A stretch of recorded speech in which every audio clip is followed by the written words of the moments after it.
Hey, and welcome to Foolproof Theology. My name is Chase Davis, and I am your host. I am delighted to be back with you today. It's been a long month for my family, dealing with a couple of kind of personal issues with my wife's grandfather and other things. But I appreciate all you listeners listening in. And man, it's so much fun to have these conversations with theologians, with men and women I want to listen to and learn from. And I'm delighted to have my guest on today. Dr. Brian Mattson. I'll give a quick bio on Brian in this episode. What we're going to talk about is public theology. Herman Bavinck. He is a premier, if not the premier theologian on Herman Bavinck. And Brian Mattson, and he's a theologian, writer, and speaker. Has his Bachelor of Arts from Montana State University-Billings, Master of Arts in Religion from Westminster Theological Seminary, that's in Philadelphia, and a Ph.D. in Systematic Theology from the University of Aberdeen over in Scotland. Right now, he serves as the Senior Scholar of Public Theology for the Center for Cultural Leadership. You may recognize that from Andrew Sandlin, an episode I did with him. They're connected in that organization. And then he's also an adjunct professor of systematic and public theology at Westminster Theological Seminary. He lives in Billings, Montana, so it's always great to have another friend from the mountains. And he lives up there with his wife and daughters, where he likes to fly fish at every opportunity, dabbles in music and all sorts of stuff. Kind of a Renaissance man is what I'm taking it here, Brian. Welcome to the show. I'm glad you're here. Well, thanks for having me, Chase. It's great to be here. Yeah, Renaissance man. Well, I do have to correct. That was a very, very kind introduction, but premier expert on Herman Bavinck is probably speaking a little too highly. I am a small part of a pretty small club of Bavinck aficionados, but there are others who have reached greater heights of expertise. That's great. That's great. Love the humility. Well, let's just dive right into that topic. So today, we're talking about a variety of issues, and we'll end up talking about, public theology and that kind of thing. But let's talk Bavinck. That was who you did your dissertation on, right? That's correct. Yep, I wrote my thesis on Herman Bavinck's, really his theological anthropology in his Reformed dogmatics, and it was a really opportune time to get into studying Bavinck because he hadn't been translated, for about 100 years, and then at the turn of this century, his dogmatics started coming out in English, and I caught the very tip of the wave of interest in Bavinck. In fact, I think mine was the first published monograph on Bavinck after he appeared in English. So it was wonderful to study Bavinck, and I did that in Scotland. We lived in Aberdeen for 3 years as I worked on that project. That's awesome. And what kind of piqued your interest in that? As you kind of was it more like, I want to study Bavinck, therefore I'm going to get a PhD, or I want a PhD, who could I study? Bavinck seems to be, at the cusp of interest. How did you decide to go after Bavinck? Well, it was actually very providential. I had not intended to study Bavinck when I went to Aberdeen. I had read a little bit of Bavinck while I was in seminary at Westminster Seminary. I think there had been a portion of his Doctrine of God that had been published as an independent volume, and we had been reading that, I think, in our Doctrine of God class. But I never really took to it. In terms of intense interest, I thought it was pretty good, and I was going to go work on something completely different in Aberdeen. But as I over the course of my first year, worked with my supervisor to home in on what my topic was really going to be, it was actually my supervisor who encouraged me. Hey, have you looked at Bavinck's dogmatics on that particular topic or issue? And I looked at him and I thought, you know what, I haven't. So I went and I opened up Bavinck, and frankly, I just stumbled on my topic. It was providential. I literally found there was one particular quote in his section on the doctrine of man. It was relating to the covenant of works, but he had one particular quote jumped out at me, and I thought, that's interesting. Why does he say that? What's the connection between this and this and this? And it ended up being a little portal into Bavinck's entire theology. Wow. So I'm grateful for my supervisor, Don Wood, for suggesting that I go read Bavinck, because that was the means God used to really get me into my topic and help focus me for that That's project. that's awesome. Was theological anthropology kind of that the thing that you were kind of examining, exploring, and you were interested in already? Would you say that was the topic you were interested in?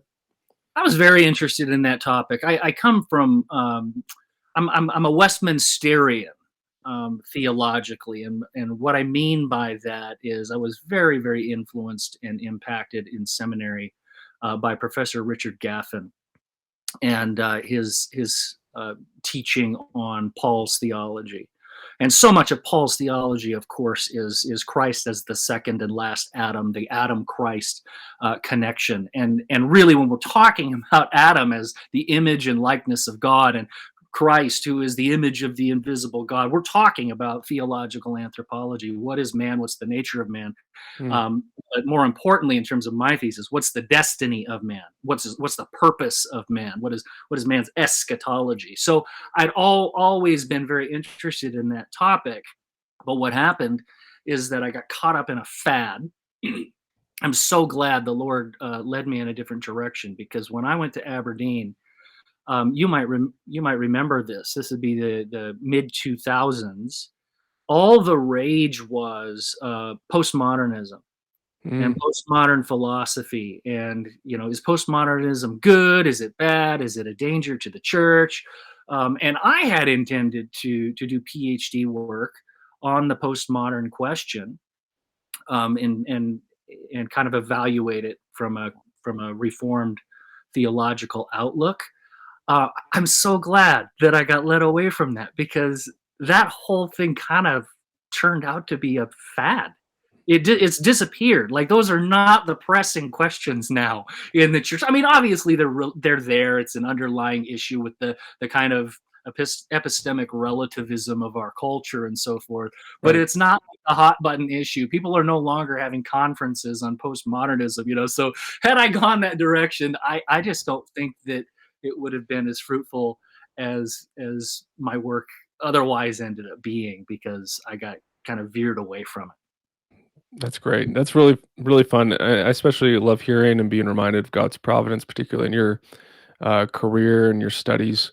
That's great to hear. Now, one thing with Bovink is I mean, he's known, as far as I can tell, and as far as I think you've represented, as kind of a public theologian. Um, so I guess, it might be helpful. People are listening and they're going, at this point, they're like, they're saying a lot of this weird last name Bovink. I don't even know who that is. Yeah. And so could you give kind of the listeners kind of a brief kind of overview of who Herman Bovink is? Yeah, sure. Or Herman Bavinck, as newbies often say. They can't say his name, so they're like Bavink. Yeah, it's What's his weird. Yeah, Herman Bavinck is a Dutch theologian, a 19th century Dutch theologian. A lot of people, a little bit of confusion. A lot of times people will call him a 20th century theologian, because he did live into the 20th century. He died in 1921. But most of his systematic theology, his dogmatic work, was done in the 19th century. And it's my view he should be classified as a 19th century theologian. And that's just important, because typically when you're talking about 20th century theology, you're talking about theologians who were interacting with Karl Barth. Barth looms over 20th century theology, and he had a very unique approach and method to theology. And Bavinck never interacted with that in any direct way. So he Hmm. really is a theologian who kind of belongs to that previous century. Although that's not to say that Bavinck didn't anticipate the directions that Barth had taken. Bavinck always remains very relevant, even to the 21st century, as we'll probably talk about. But Bavinck was closely associated with Abraham Kuyper, who's probably a name that your listeners are more used to hearing or more familiar with. Kuyper was you talk about Renaissance man. Kuyper was the true Renaissance man. He was a theologian, a pastor, a churchman. He founded a university, a church denomination, a political party, and served as the prime minister of Holland for a term. Oh, he started a newspaper. I mean, this guy had his hands in everything because he had a movement, and his movement was called Neo-Calvinism. And that whole idea of Neo-Calvinism is to press the claims of Christ into every square inch of Mm. human existence. That the kingdom of God and the gospel of Christ has implications for every area of life. That Christianity is not segregated to one small realm, just the church or the family, but rather it has implications for all of society. So that's the Neo-Calvinist program. And Herman Bavinck became closely associated with that, with Kuyper. As a matter of fact, the second half of Bavinck's career, he moved from the theological school in Kampen to the Free University of Amsterdam, where Kuyper was, and then taught another 20 years at the Free University. So they were closely linked. But not joined at the hip. They actually had tensions and disagreements, like any working collaborative pair of people might have. But they were on board with the Neo-Calvinist program, and Bavinck really, as it has emerged to our consciousness, now that Bavinck is being translated into English, finally, we're realizing that Bavinck was really the true theologian of the movement. Kuyper was the kind of the promotional guy, but underneath and behind Kuyper was truly outstanding, remarkable theological work being done by Bavinck. Bavinck didn't like the limelight so much. Mm. He was content. He was more mild mannered than Kuyper. And he was also, Kuyper had sharp edges. He was very polemical. And Bavinck, by contrast, was actually quite ecumenical and more Catholic in spirit. Bavinck is known for his generosity towards people with whom he disagrees. Mm. He's universally acclaimed and lauded and appreciated for that he can completely disagree with somebody and yet critique them in such a way that is so learned and respectful. He could repeat somebody's argument in such a way that they would say, yes, that's what I believe. And then he could dismantle it. But he understood people before the critique. So that's kind of the gist of Bavinck. He died in 1921, just a few months after Kuyper, as a matter of fact. Oh, wow.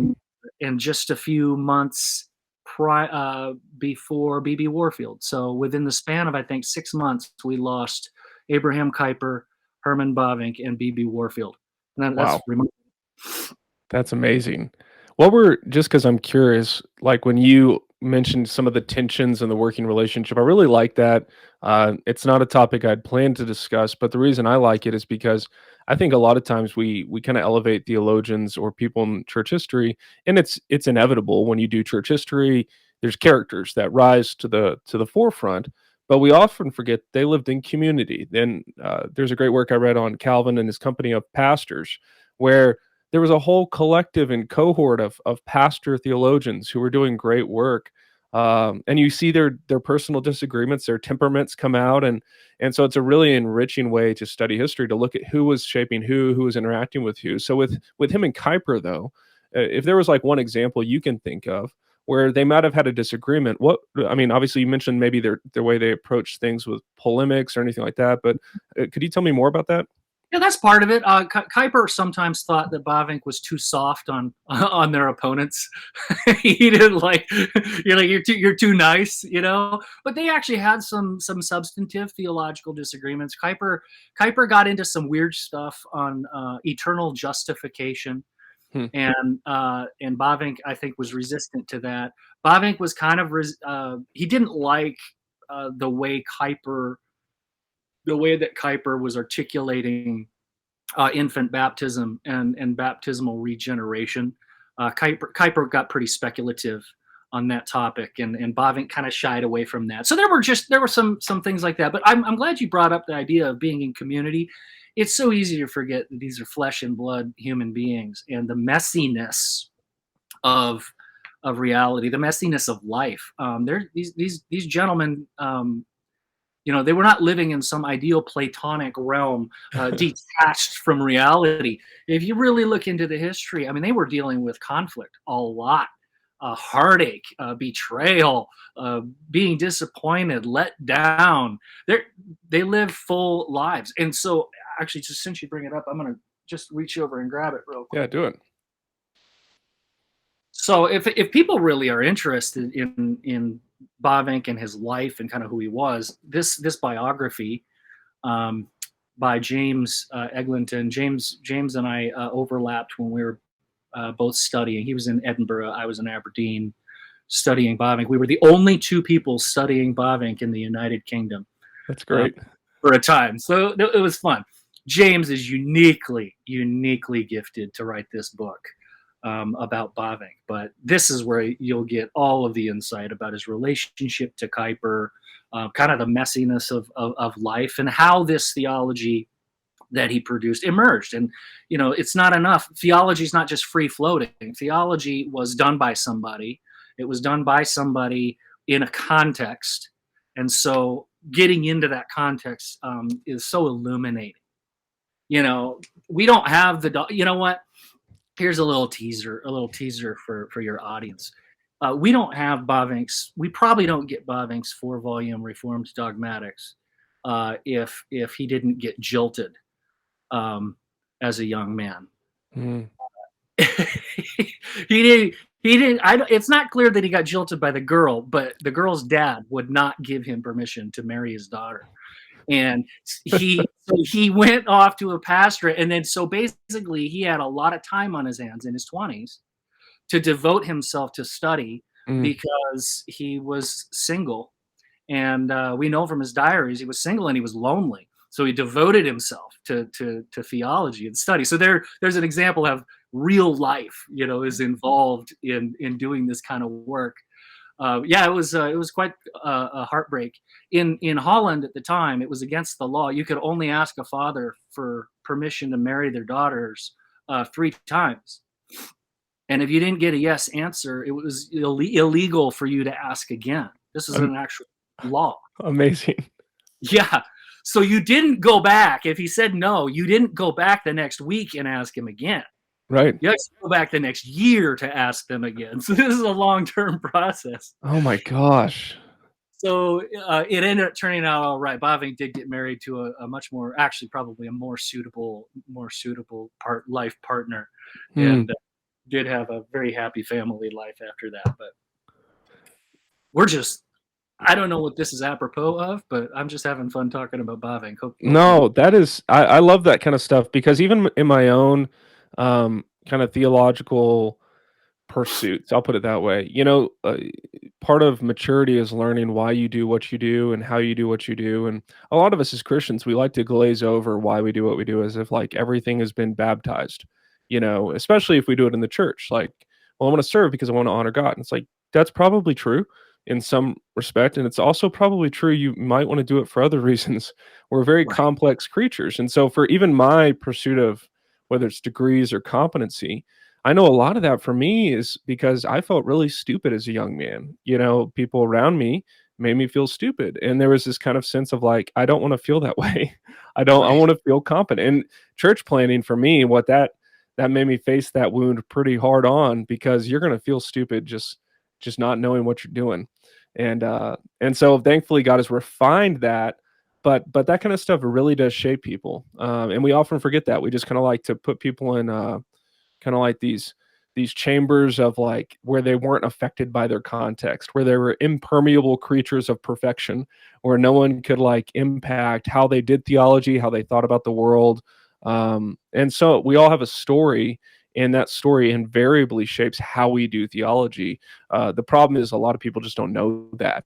And so that's why I like studying history. So I really appreciate you sharing that. Yeah, we oftentimes think that our theology just drops down out of heaven and lands on the with a thud on the table, and we go, oh, there it is. Well, no, yeah, it's so true. Bavinck, the whole neo-Calvinist movement, Bavinck's own history is that he was part of a persecuted. His whole family came from a marginalized, persecuted splinter group, theologically, his church group. But then there was a Religious Toleration Act that happened in the 1840s, and suddenly his group had new opportunities in the modern world, where the opportunities that had been closed to them before. And so he is self-consciously moving into the modern world, having been marginalized, and realizing there are opportunities for the gospel. And then he's confronted with the question of, how does Christianity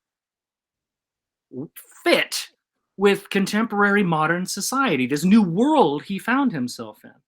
And so just think about that biography, and then think about the theological work he did. His whole life was devoted to exploring the relationship between Christianity and culture. Should we huddle up in our little enclave, like a lot of his, church people thought they ought to do? Right. We got to hide away from the world. Or should we be modern and progressive and liberal and become worldly and lose the distinctiveness of Christianity, right? Those are the two pressures that he found himself in, either world escape or world embrace. And so he's constantly wrestling with this. How do we maintain the particular absolute character of Christianity and our confession and our faith, and yet not retreat from the world, but to engage the world fruitfully for the kingdom of God and the gospel? That's what, and so that's the program. But you see how that emerges from a personal experience, a personal context in which he lived. Absolutely. And I love hearing about that, especially because it's pre-Niebuhr, and because Niebuhr's kind of paradigm, it looms large, to use the phrase you used, over kind of the way we think about how we engage culture. I love studying people who kind of came before that, because to me, that can get a bit pedantic. It can get just like too simplistic of a way, even though, that can be a useful exercise. I just think it maybe those treads have been worn too long. And so that's why I'm Possibly. interested to talk about it. Yeah, I think it's I think Niebuhr's still pretty helpful. But I think Bavinck's actually more helpful. Yeah. Well, let's talk about that, because we're going to use a phrase, and it's the first time we've used it on this podcast. It's actually a phrase that's really interesting to me: public theology. And the reason it's interesting is because it's actually, some people use it as a term of derision, at least on the interwebs. They say, what are you, a public theologian? And everyone likes to think themselves a public theologian if they have a Twitter account. I'm doing theology publicly, and so now I'm a public theologian. But then you get people like Bavinck and Kuyper and other people throughout church history who were very public with their theology. So if you were trying to give kind of a synopsis for me and for the listeners of what public theology is, how might you describe it? Describe it as doing theology with a view toward doing theology outside of the church. So a lot of most of our theology is theology that's done with the church, with the saints as the primary audience. It's for the edification, the building up of the church, pressing toward the unity of faith that Paul talks about in Ephesians 4. Public theology is the theologian who simply turns around. And now he's doing theology, but it's being broadcast to the watching world. It's to the marketplace, right? Instead of, so there's a difference in audience. So it's not exclusively, I'm not saying that it's not for Christians, but it's not exclusively for Christians. It's doing theology in a way that's going to connect to those who are outside of the church, those who are not believers, to society at large. And so the audience is the first thing, but the subject matter is also quite different, because in public theology, you're dealing with issues of public concern. And issues of public concern are societal and cultural and political and economic, aesthetic concerns. It's a wide range of topics that your theology is engaging with. So its audience and subject matter it would be the essential characteristics of a public theology. So how Okay. does God's word speak to and apply to matters of public concern? Okay. Did Bavinck understand himself or use the phrase public theology or public theologian to describe himself at all? I don't think he did use that phrase. But he most certainly thought that theology should be public. Now, Right. let me explain why I say that. Bavinck was involved in a lifelong struggle over the place of theology in the academy. Mm, So there was a very, very strong controversy in his context, the 19th century Dutch context, where um, many people thought that theology is only for and exclusively for the church. Therefore, only the seminary should have a theology department. mm, Okay. Kuyper, when he founded the Free University of Amsterdam, had a very different idea. He thought that theology belonged in a public university setting. So there's the tension, right? Is it seminary or university? And people were constantly trying to pull Bavinck into, no, it's the seminary. And Bavinck was adamant that theology is public in this way. It belongs in the academy, right alongside the natural sciences, right alongside philosophy, right alongside mathematics and the humanities. Theology should be a department in the university. Why did he think that? Because he believed that God's word is God's public word. It's not a private word. That God has spoken, and it's our duty to receive this revelation and apply it to the world. So, in that little controversy, you can see Bavinck's own inclinations were that theology ought to be public. It's for everyone.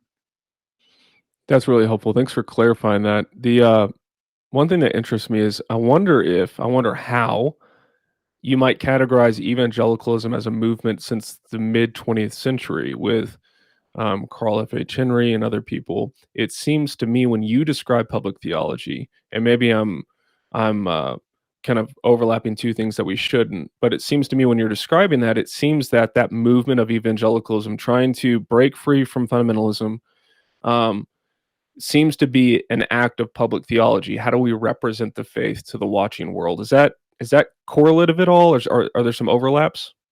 Oh, sure. Yeah, I think it is. I think it was a move toward public theology. That rejection of sort of pietistic fundamentalism that retreated to our little enclaves, our little lifeboats, and we're trying to rescue a soul here or there into our lifeboat so that when the rapture comes, we're all out of here. And then that turn toward the public square. And really, I think Francis Schaeffer is a big name that can't be forgotten here. Carl Henry certainly, but Francis Schaeffer, that stuff was high octane fuel at the time he was writing, engaging with existentialist philosophers. A Christian guy doing that, like that's kind of unheard of in the evangelical context in America. So he would be a forerunner, a pioneer of that. So definitely, I think evangelicalism took a turn toward public theology. Now that really is not saying much, because then we have to ask what kind of public theology, what was the character of that public theology, and and again, going back to our previous conversation, things are messy, Mm, right? And you can't look at the last half century of the 20th century and evangelicalism's engagement with culture and not see a lot of messiness in terms of the characters and who's doing what and for what reason. By the end of that century, you've got guys like Cal Thomas writing a book, Blinded by Might, how the Christian right is blinded by their lust for political power. And I thought that was ludicrous at the time. I thought, you're crazy. Christian right is not just all about power and political power. Well, 16 years later, Cal Thomas got the last laugh because I think it turned out that there were large swaths of the Christian right that really were just about getting power. For sure. And so, yeah, the messiness of it. Yeah, even today that goes on. The interesting thing with public theology today is one thing that, at least in kind of my circles, that is apparently is held out. I'll put it this way: is held out to be of preeminent concern when doing public theology is how does this affect our witness? How does this affect if we say that or if we do that, we're harming our witness? Um, what do you make of that? Are you familiar with that conception? And if so, what do you make of that conception? Yeah, well, it's a complicated issue, right? Because we are told. I mean, Scripture does tell us that our manner matters, right? But there are people. I understand that reaction.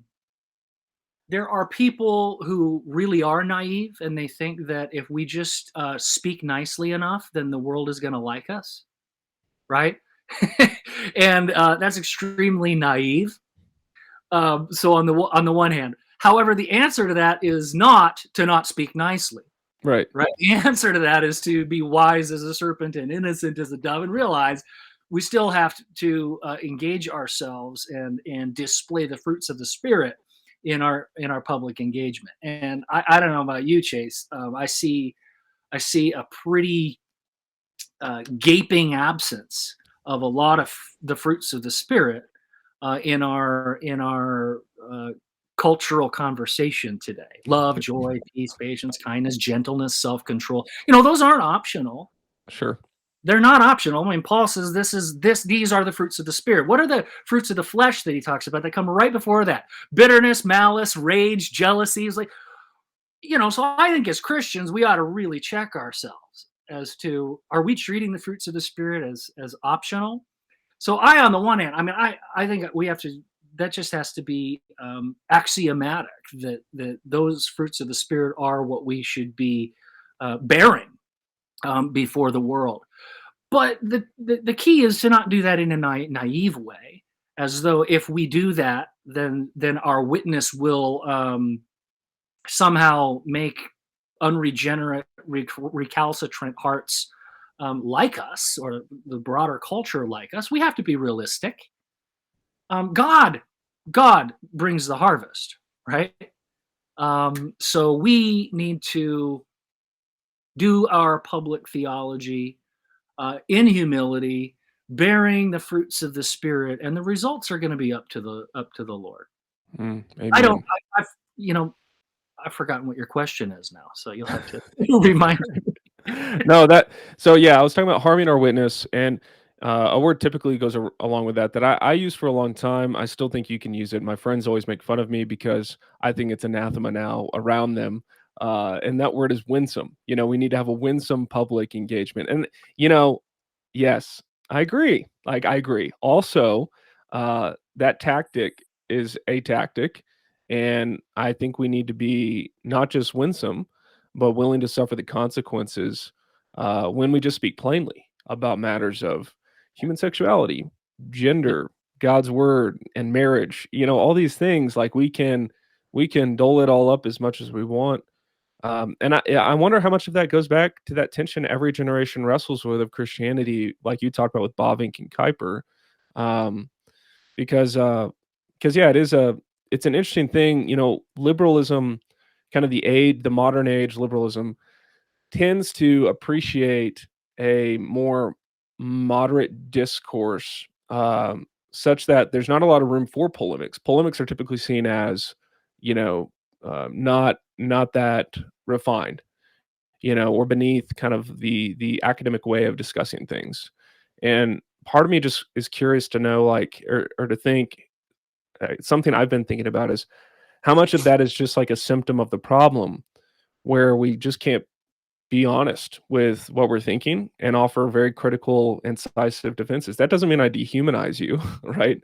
Right. But it does mean, how much how much of this, yes, fruit of the Spirit, I love what you're saying, and I agree, of course, it's the Bible. So we're going to submit our lives to the standard of the Word of God.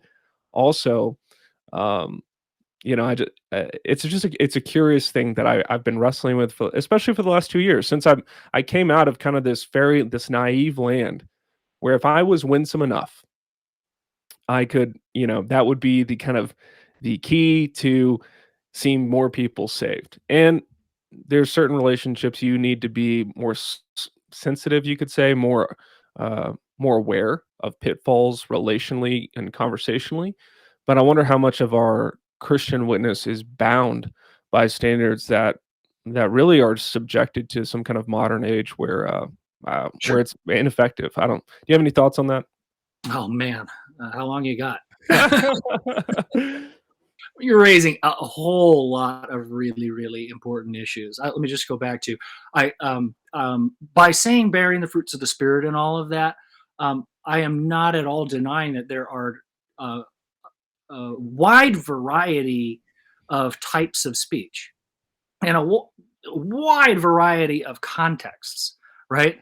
About what kind of speech would be appropriate here. Should I just be blunt here, or should I soften my language here? But you know what that takes, Chase? I mean, this is the problem, I think, with maybe it's just a problem with humans more generally, but also Christians, is we want life to be like a checklist, right? Mm, Like just you know, everything's got to fit neatly into a box, right?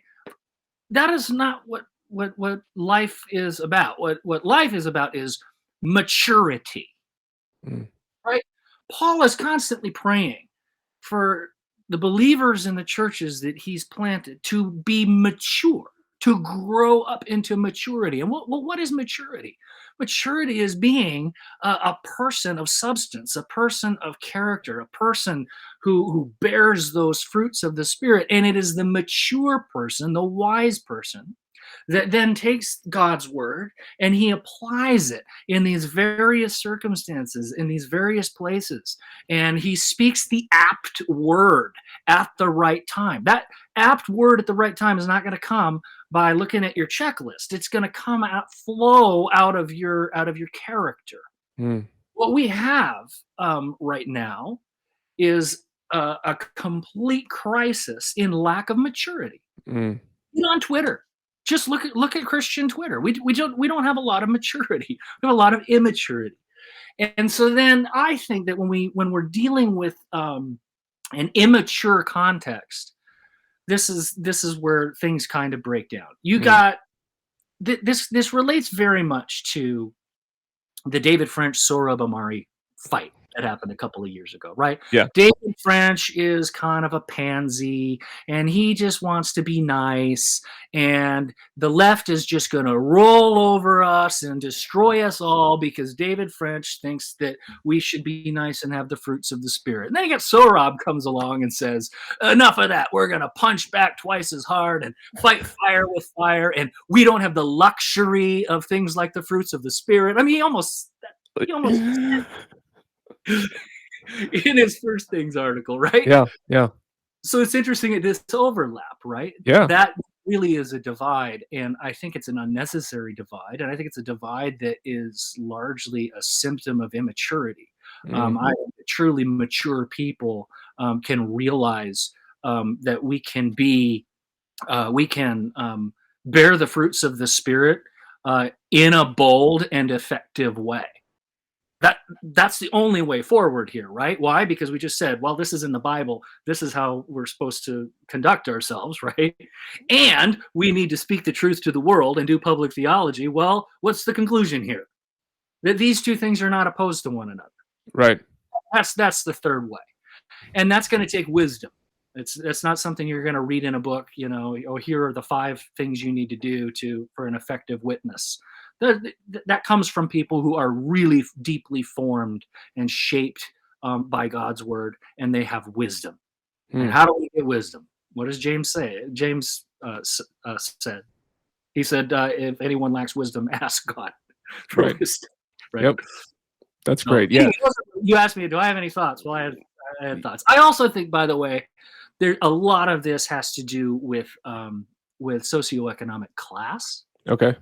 We were talking about kind of the kind of academic modes of discourse. That's sort of an elite mode of liberal discourse. I think there's a divide there between that and the the blue collar type of straightforward, no BS kind of discourse. So that's part of our cultural context as well that we have to wrestle through. And then, nah, it's too much to get into. I'm boring all of you. No, you can go because this stuff is like what I'm talking about with my friends. It's the stuff I get criticized for based on my interactions on Twitter. Something that you said really did resonate with me, and that is be honest. Why can't we all just be honest about what we think? Well, that's a topic that very much interests me, and that is our secular discourse. That everybody is supposed to hide their deepest commitments. Right. And we're supposed to gussy it all up with a bunch of neutral sounding language but smuggle in our worldview underneath, all of this verbiage. I'm very much against that. I'm with you there. I think that our secular discourse would be vastly improved if everybody just put if while we're gathered around the table in the public sphere, in the public square, it would be so much better if we would all just lay our cards on the table and say, oh, this is what I believe in the core of my being. I believe the Bible is the word of God. I think that this is I believe Jesus is the king. He's the one that we must submit to. Why can't I say that in the public square? We should say that in the public square. That Christos Kurios is the basic fundamental Christian proclamation. We should, and then we need to call out the fact that our opponents, the people sitting on the other side of the table, they also have their deepest convictions. They also are very religious people. Remember when Paul walked around Athens? What does he say? And when he finally stands up in the Areopagus.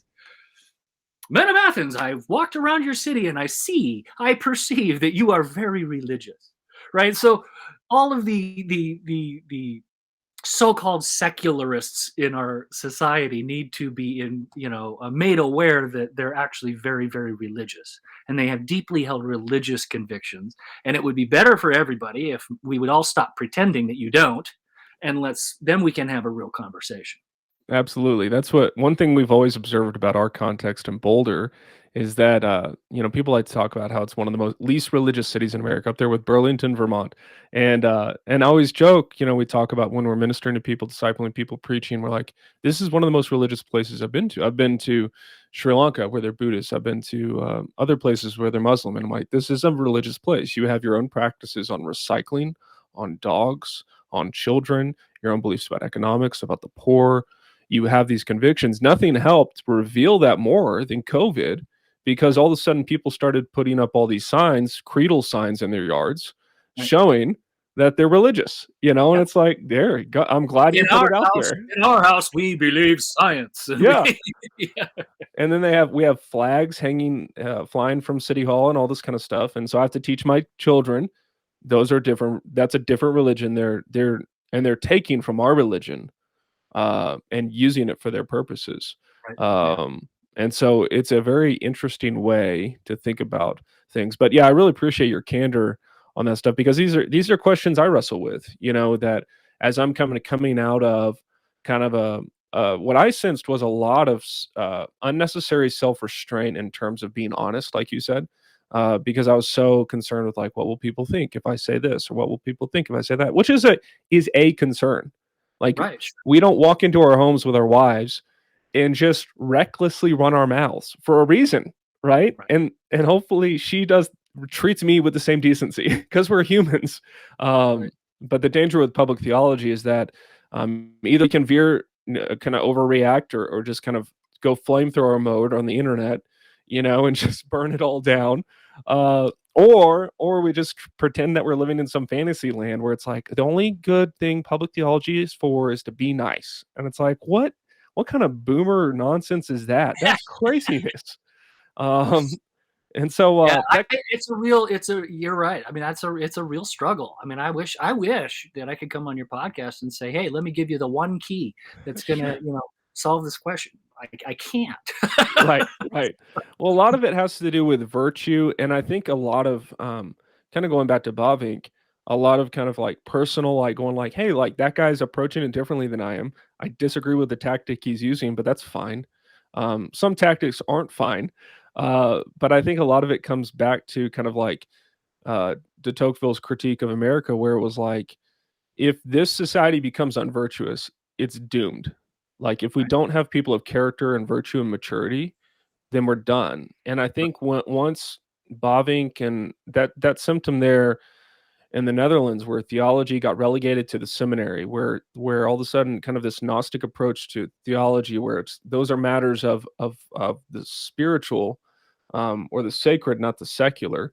And Right. then there's that false divide put up. All of a sudden, we have an unvirtuous society that has no idea about eternality, has no idea what to do with their spirituality, their innate spirituality, and so we've become so unvirtuous that that it informs how we do this kind of stuff on public theology.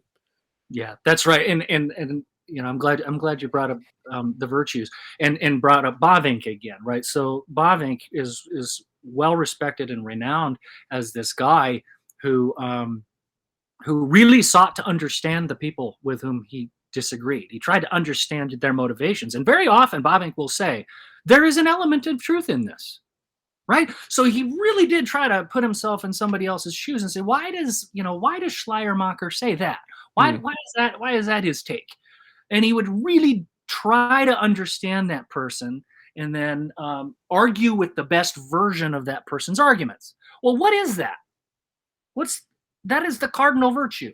I would say that is the virtue of love, right? I mean, Paul, if I speak with the tongues of men and of angels but have not love, I'm a banging, clanging gong, right?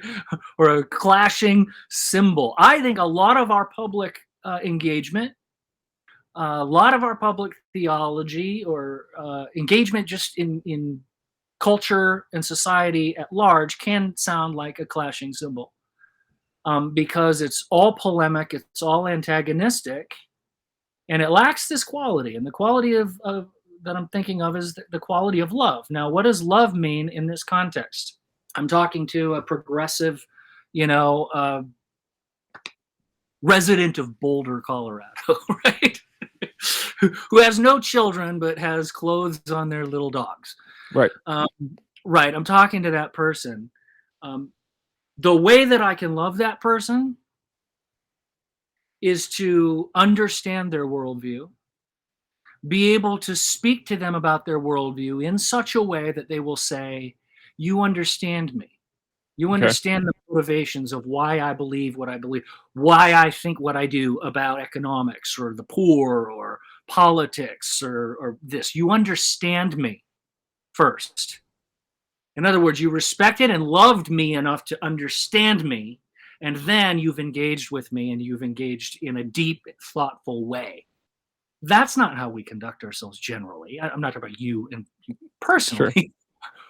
We're in attack mode all the time. Oh, you must be a brain dead lib and you're a progressive lefty and blah, blah, blah. And it's all antagonism. And there's no evidence that we've actually attempted to love that person enough to actually communicate with them. So we don't talk to people, we talk at people. Sure. And I'm saying this is one way Bavinck can help us, right? That's great. Seeking to understand another person. I think maybe we should call that winsomeness, but Sure. I guess that word You isn't that out. No, you do it. You go for it, bro. I want to give you two closing things, and it's an example I would love to hear your thoughts on, because here's what I'm thinking. Yesterday or in the last week, I have no idea when the video was recorded. They do these things. I think it's at Oxford, where they do like debates, and they'll do two people up in front of the room. It almost looks like Parliament or something, and they have people representing two different sides. And I was actually really watching a lot of those during 2020 regarding Black Lives Matter and all this kind of stuff, issues of justice. And so those were really interesting dialogues. One recently surfaced, and like I said, I have no idea when it came out, but it's going around on Twitter, and you're not on there. We'll talk about that in a second. is going around on Twitter, and what she says is she connects eating meat with the patriarchy, with racism, with colonialism. She says if you want to eat meat, it's neo-colonialism and all this kind of stuff. There were utter laughs in the audience. Now, what you've said, I agree with.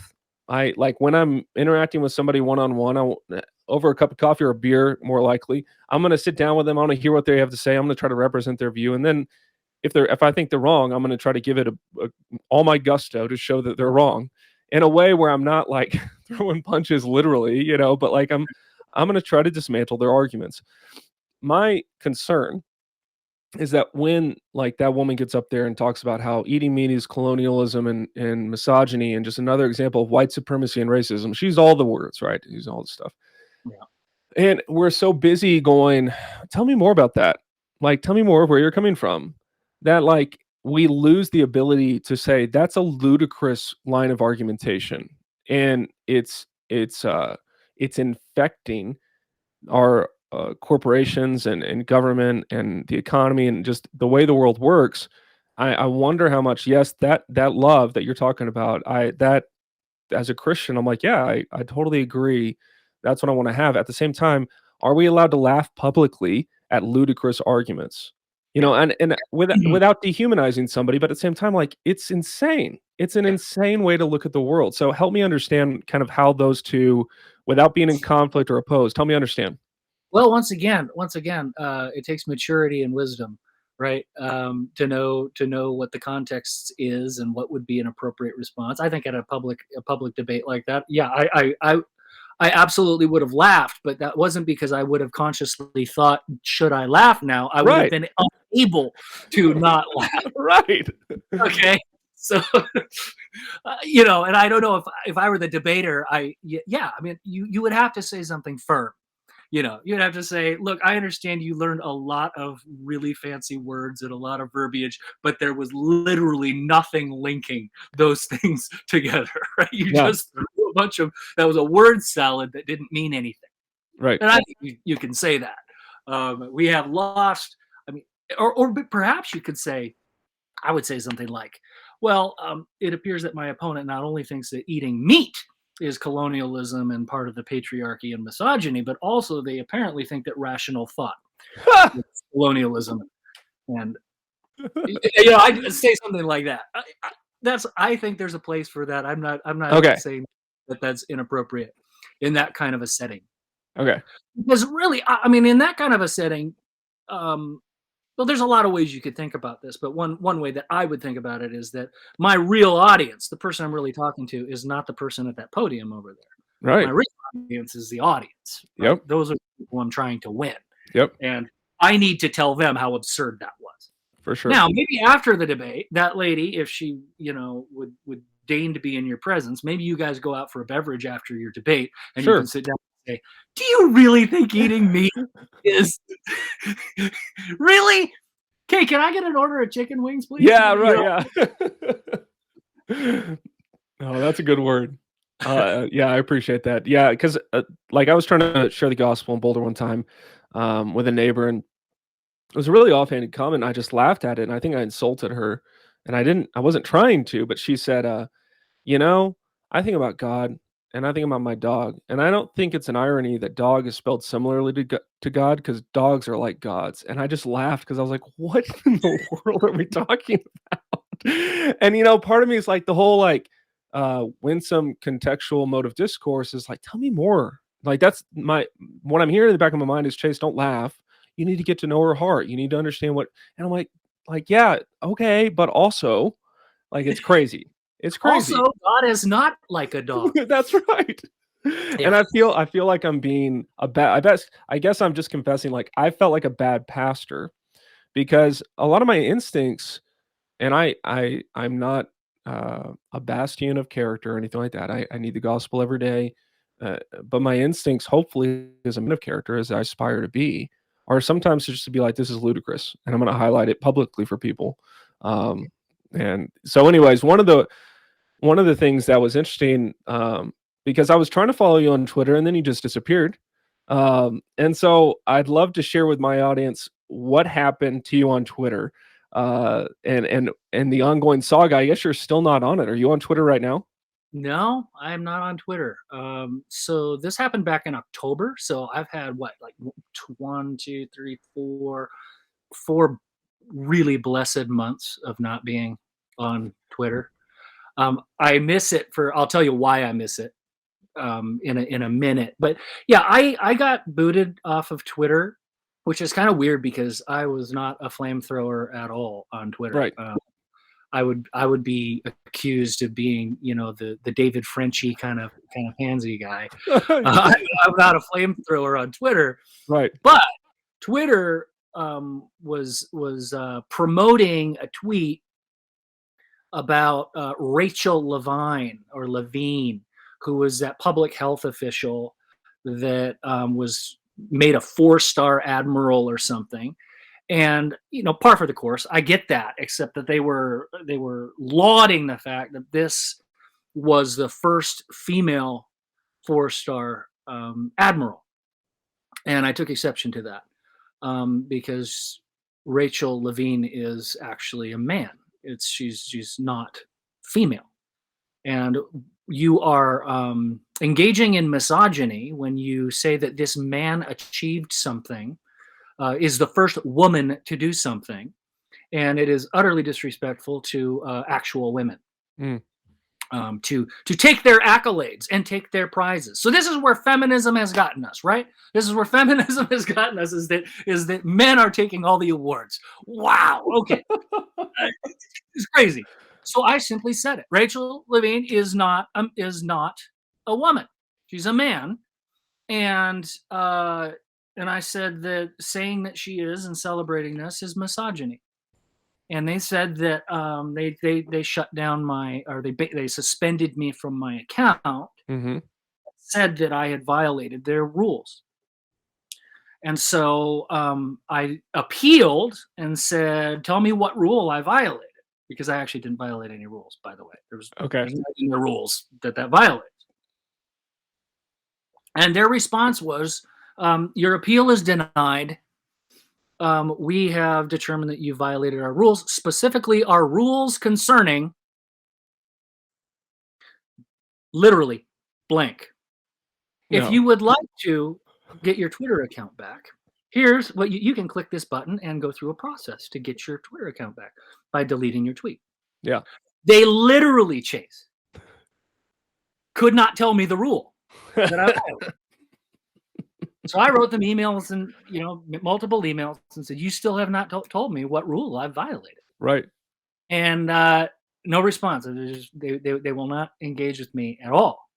So when I go to the little thing to get my Twitter account back, it takes me to a page to delete my tweet. And you just click a button to delete tweet. Very simple. Very simple. However, right next to that button is a very, very tiny, small print thing that says, by clicking this button, you acknowledge that you violated our Twitter rules and guidelines.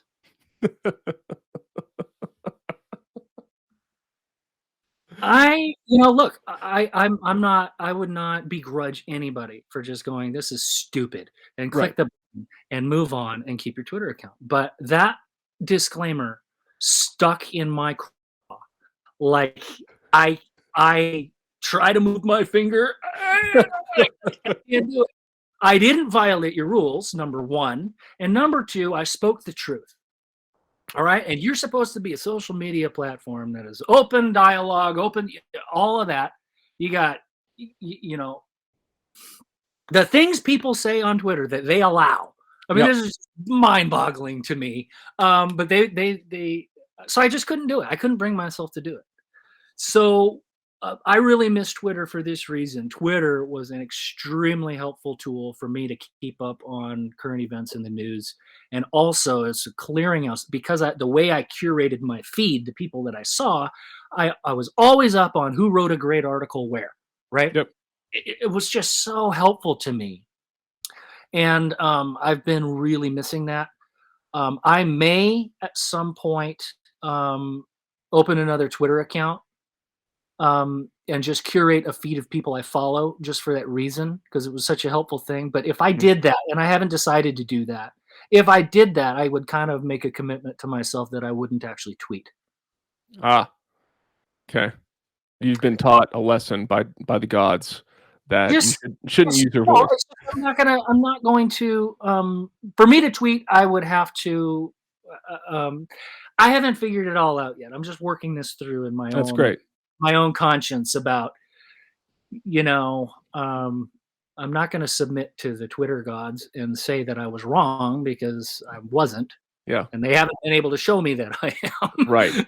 So there's that. Yep. Is it okay for me to still find a use for their platform in a way that doesn't violate the spirit of my banning? That's, I don't know.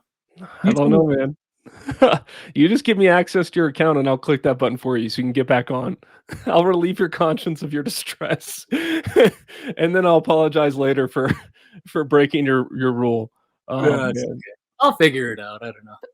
I will say this, I have not found anything close to a replacement for the utility that Twitter actually gave me.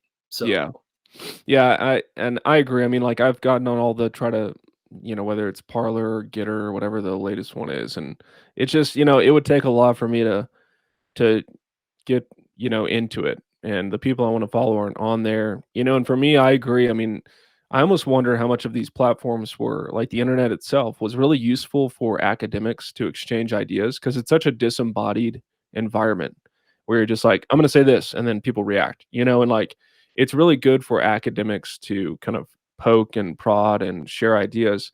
But once the general public gets on there, it can be not as useful. But for me, I was finding all sorts of people, whether it's like yourself or Andrew Sandler, or other people, that I was like, wow, there are helpful voices out there. There are clarifying voices out there. Not only that, people need to remember, you curate your Twitter feed. That's right. Right. So if your feed is filled with garbage, this is kind of your fault, right? You decide who you want to see. That's right.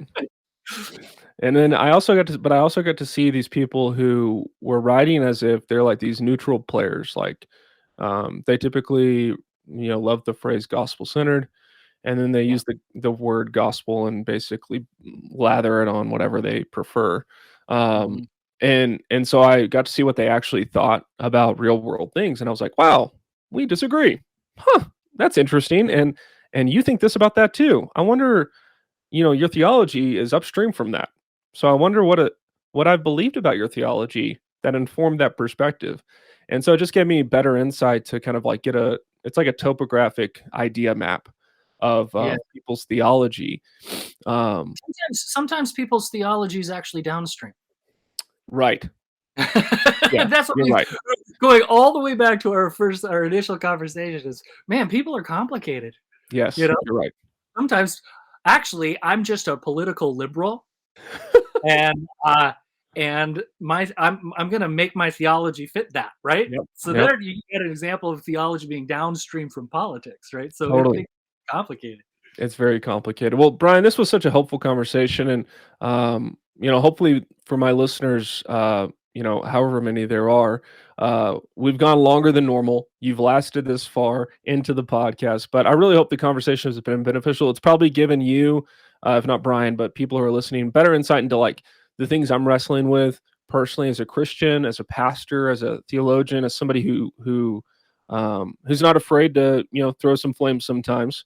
And I wish Brian could be on Twitter so that he could, call me out and just let me know, hey, delete that.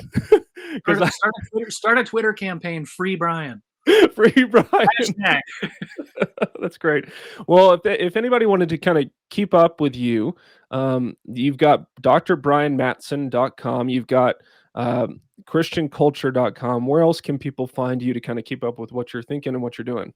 Yeah, the very best thing to do is subscribe to my Substack newsletter, which is called The Square Inch.